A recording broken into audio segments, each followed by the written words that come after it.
And good evening. Off the top at 6 tonight, one of the most infamous figures in American history has died. OJ Simpson was a football Hall of Famer and an accused double murderer. Eden Shekel kicks off our live team coverage from the newsroom. Eden. Nicole Calvin, the former Buffalo Bills running back, died of prostate cancer at the age of 76. The highly decorated athlete maintained his innocence following the death of his ex-wife and her friend. The news of OJ Simpson's passing getting lots of reaction, bringing that 1995 trial of the century right back into the spotlight. From hip-hop references OJ like, I'm not black, I'm OJ. To SNL skits. It's always good to hear applause for OJ. OJ Simpson was a popular and polarizing figure who went from charismatic NFL star to one of the nation's most infamous murder suspects. If it doesn't fit, you must acquit.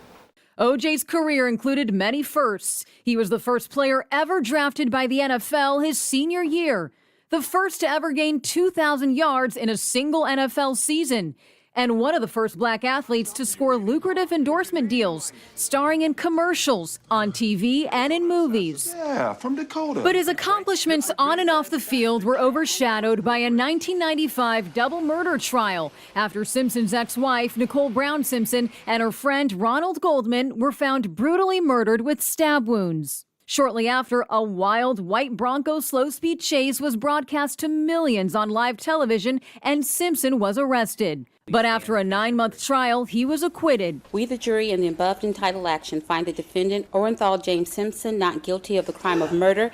Simpson was later found liable for the deaths following a civil suit and was ordered to pay $33.5 million in restitution to both victims' families. He never paid a dime. Today, attorney Gloria Allred, who represented Nicole Brown Simpson's family, reacting to the news of OJ's passing. I don't mourn for OJ Simpson. I do mourn for Nicole Brown Simpson and her family. Ron Goldman's family releasing this statement saying in part, quote, "The news of Ron's killer passing away is a mixed bag of complicated emotions and reminds us that the journey through grief is not linear. For 3 decades, we tirelessly pursued justice for Ron and Nicole, and despite his death, the mission continues. There's always more to be done." In a statement, OJ's family writing, he passed away yesterday, surrounded by his children and grandchildren. They're asking for the public to respect their wishes for privacy and grace. Nicole? Eden, thank you. And after being acquitted of double murder, OJ Simpson called South Florida home for years. Local 10's Rosh Lowe interviewed Simpson many times and continues our live team coverage. Rosh. Well, OJ came to South Florida hoping to get out of the limelight. Instead, he still found himself in the news repeatedly, and he became a fixture here in South Florida. It was about 5 years after OJ Simpson was acquitted for double murder that he moved to South Florida. He bought a place on Killian Drive, but it wasn't long before he was in the news again, 2001. Acquitted for a road rage incident. He was often seen golfing at the Miccosukee Golf and Country Club, and his children Justin and Sydney went to Gulliver Prep. He became a fixture in South Florida, and he became a fixture in the life of his girlfriend, who he was with for 13 years. We spoke with her exclusively, and she says she received the news several days ago that OJ was on his deathbed. You had your ups and downs with OJ. Right, yeah, we did, but I remember a lot of good times. They remained in contact throughout the year. She says she last spoke to him several months ago. Did he ever talk to you about Ron and Nicole, or was that something he never brought up?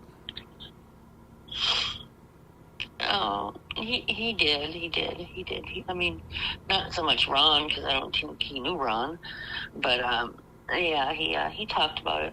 Many thought OJ was a double murderer and lived his life as an outcast in many ways. And for Prody, even though it was a complicated relationship, she says she still loves him. He was a big part of my life. OJ was, and I'll miss him. I wish I could have said goodbye. But it's worth repeating, even though Christy Prody, who had a very difficult relationship with OJ, says she still loves him. She met him when she was 20 years old. The reality remains OJ was pretty much an outcast, spending a lot of time in his home. He had his children, but most of the time alone here in this house on Killian Drive. We're live tonight in Kendall. I'm Rosh Lowe, Local 10 News. Rosh, thank you. And stay with Local 10 for more reaction about the death of OJ Simpson coming up on World News tonight at 6:30.